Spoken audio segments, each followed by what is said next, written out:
the girl pulled out her only $5, begging the man to be her dad for 3 days. She said the parent meeting was coming up, but she had been an orphan since birth, raised only by her aging grandma. Her classmates mocked her every day as a stray child. The man felt a pang in his heart, but thought of his million-dollar deals. He had no time to play pretend with a child, yet her kneeling and begging drew a crowd. Everyone assumed he was an irresponsible father. Left with no choice, he agreed. She took him home, only to reveal an empty house filled with bottles. He then realized how hard her life was. She carefully brought out a clean blanket and asked him to stay the night. Her grandma added that no guests had come for years, since fate brought him here. Let him stay and let the girl feel what it's like to have a father. But little did he know, he was her biological father. 5 years ago, due to his carelessness, she was kidnapped by traffickers. He had dreamed of that moment every night since. Suddenly he woke up and found the girl missing from bed. He rushed outside. She saw him and quickly told him to rest inside. He looked at the kind little girl and silently prayed to find his daughter soon, but his presence reminded her of her lost parents. She couldn't understand why they abandoned her. Unable to sleep, she went to sit alone in the yard.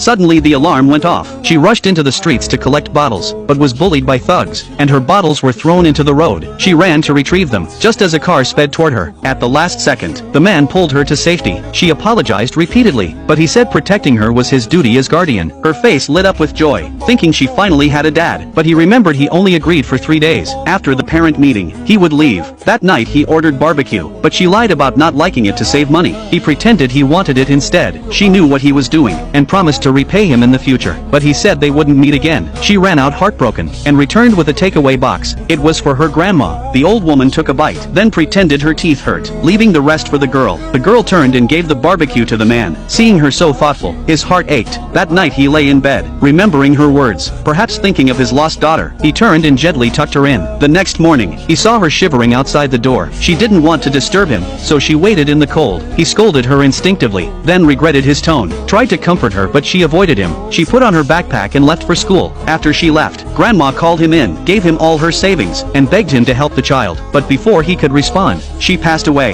The man quickly told his assistant to handle the arrangements. That afternoon, the girl came home from school and saw the bed empty. He told her grandma went to the hospital in the city, and if she scored full marks, he would take her to visit. She panicked, thinking even grandma had abandoned her. Just then his phone rang. The assistant said all school medical reports were at the hospital. Once processed, they could identify his lost daughter. His heart trembled, and he rushed to the hospital. The girl chased after him, asking where he was going. When he said he couldn't attend the parent meeting, tears welled up. She thought he didn't want her either. Meanwhile, at the hospital, he got the report, and finally realized she was his biological daughter. Back at school, she walked in alone, mocked by classmates. The teacher thought she was lying, and tried to send her home to get her parent, but before she could leave, the man arrived in a luxury car.